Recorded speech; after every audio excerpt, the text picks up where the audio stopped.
Hello friends, today I will tell you a bit about the 3 great labyrinths in the world of Mushoku Tensei. There isn't a lot of information about them, especially compared to some other parts of the world. And regarding the visuals, we have to use our imagination for a bit here. But first, what are labyrinths and how do they even come to be? Labyrinths often spawn in places seething with highly concentrated mana, so-called mana pools. The denser the mana, the vaster, deeper and more enigmatic the labyrinth grew. Thus, labyrinths usually sprout up within forests, wild places, mountains, places away from people. Such places started off rich in mana and so were prone to the development of mana pools. Mana pools were naturally occurring, but they had a limited capacity. Pools that exceeded that set capacity were in a sense artificial creations. When a person dies, mana remains. Under normal circumstances, the mana quickly dissipated or else was used to turn the body into an undead, but should a great number of lives come to an end in a small area, the mana, through its property of mutual attraction, would not scatter but instead begin to converge. So why would adventurers even want to go inside labyrinths? Well, unsurprisingly, it is possible to find magical items and treasures there. There was a chance that you might find a magical item among them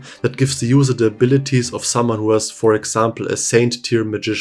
Items like these sell for a fortune, and people delved into labyrinths with dreams of striking it rich quick. The bulk of them fell before they could even reach their prize, however, their deaths feeding the labyrinth as it took their magical essence and used it to grow larger and deeper. This was how long-standing labyrinths came to have their depth filled with hordes of treasures. But enough of that. In the world of Mushoku Tensei there are countless labyrinths, but standing out above all of them are the 3 most infamous and difficult to conquer 3 great labyrinths. To understand their dangerousness, Geese said once that the mana concentration in the S-ranked labyrinth he conquered was not even a fraction of, for example, the Devil's Cave. The author Refugin also stated that even with an infinite food supply, Udus, Eris and Roxy wouldn't be able to conquer any of these 3. So let's take a look at each one. First we have the Pit of the Dragon, or also Dragon God Hole. The oldest and deepest known labyrinth was the Pit of the Dragon God, situated at the foot of the Mount Dragoncry in the Red Worm mountain range. It had been around for at least 10,000 years and was estimated to contain at least 2,500 floors. Apparently this colossal dungeon was connected to a hole at the pinnacle of Mount Dragoncry itself. By leaping into it you could presumably plunge right to the very deepest floor, but no one who tried that stunt ever made it back alive. That hole wasn't a volcanic crater or anything. The labyrinth itself had supposedly created it in order to consume red dragons. When one flew by, the pit would suck it into its maw. There wasn't much proof to support that particular myth, but it wouldn't have been too surprising given that the pit was a truly ancient monster. In comparison, the teleportation labyrinth, an extremely difficult S-ranked labyrinth that Rudius conquered with his team, wasn't even up to 10 floors, and the one Roxy single-handedly conquered in Chirone was only 25 floors. Of course, the number of floors is not always relevant to the difficulty, but with that much it's really challenging for any adventure group.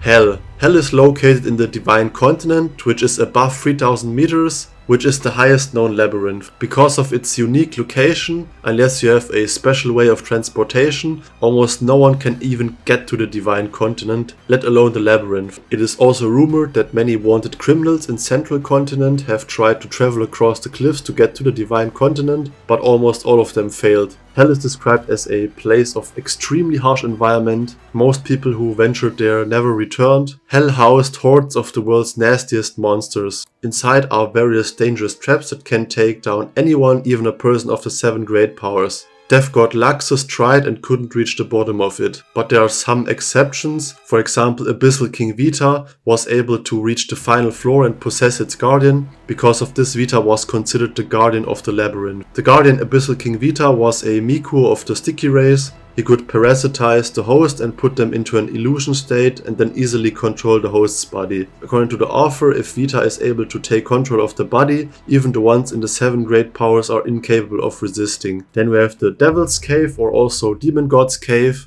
It's a labyrinth that sits in the middle of the Ringu Sea and the one we know the most about it. If Hell is believed to be the highest known labyrinth in the human world, Demon God's Cave is the lowest one. It is brutally difficult to even reach this labyrinth, and due to its location it is impossible to resupply once arrived. Given its depth and the fact that slow-paced exploration is almost impossible, it has earned the reputation as one of the toughest tests an adventurer can face. Here and there parts of the reef peeked out, In a patch of ordinary, unremarkable ocean exists a hole around 50 meters across. Something really strange is, instead of getting sucked into the hole, an unknown amount of water flows out of it. Who knew whence it sprung and to where it flowed? Those with the eyes to see it would also notice that the hole emitted a terrific quantity of magic. It's a result of the Second Great Human-Demon War, when the mana of Laplace went amok, generating a gigantic explosion. An amount of mana with the equivalent of a god-ranked magic was unleashed, destroying a big part of the old central continent, killing millions and creating what is known as the Ringu Sea. In other words, Devil's Cave is the place in which the mana of the war was accumulated, and is also where tens of millions of souls are still wandering aimlessly. This is why the cave radiates an enormous amount of mana and far surpasses a normal S-rank labyrinth. From this hole to the first floor, you need to jump down 2000 meters vertically. The hole's walls are a waterfall upstream. Inside the waters there are snake-like creatures known as fall dragons that will attack any living thing that gets too close. If you are not just jumping down vertically, it would take multiple days to even get down. Jumping down, you will see a big underground lake that you can't see on the other end. Great pillars towered up to support the roof. Strange as it was to say, there was water pooling up on the roof as well, and the place is inundated above and below. Below the lake are creatures that look like baby crabs. These things, although smaller than a little finger, will all attack at once when something reaches a certain depth. They are capable of turning a human into a skeleton in seconds. None of the monsters from here on had names. After swimming for a certain length, you will see a small isle. The isle's platform is made of stone, and in its center is a staircase that leads down. After venturing down countless floors, there is a colossal gate above 10 meters high.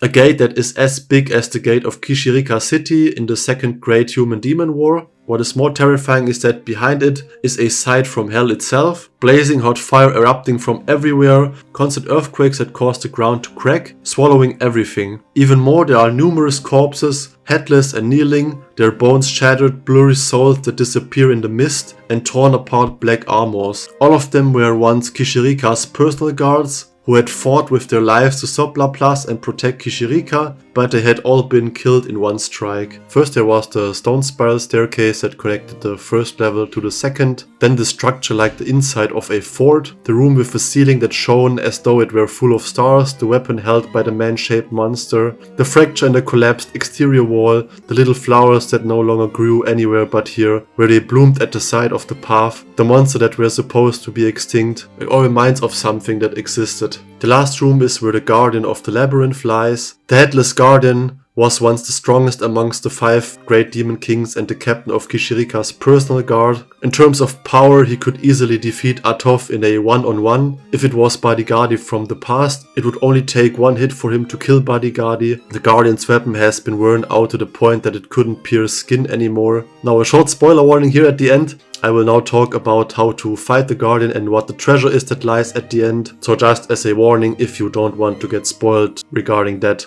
A punch from the Guardian can send anyone flying horizontally, but he wasn't unbeatable. To get past him, you only need to say one sentence. We demons lost the war, but we were not destroyed, and Kishirika Kishirisu is alive and well. We shall fight another day. Put up your sword. Even after becoming the Labyrinth Guardian, he was still bound by loyalty. In an instant, the Guardian will stop moving, kneel down and fall to the ground. In the deepest part of the room, there lies an armor on the throne of Kishirika's former throne room. It is the greatest masterpiece of Laplace, the mightiest armor of all, glowing magnificently in the throne, the fighting god armor, holder of the 3rd place in the 7 great powers. Now, with this we reached the end of my short video about the 3 great labyrinths. I could imagine that out of the 3 labyrinths maybe the Dragon God's Pit could be relevant in the future, if it's maybe connected to the former demon dragon god Laplace. What do you think? I hope you enjoyed the video and see you in the next one.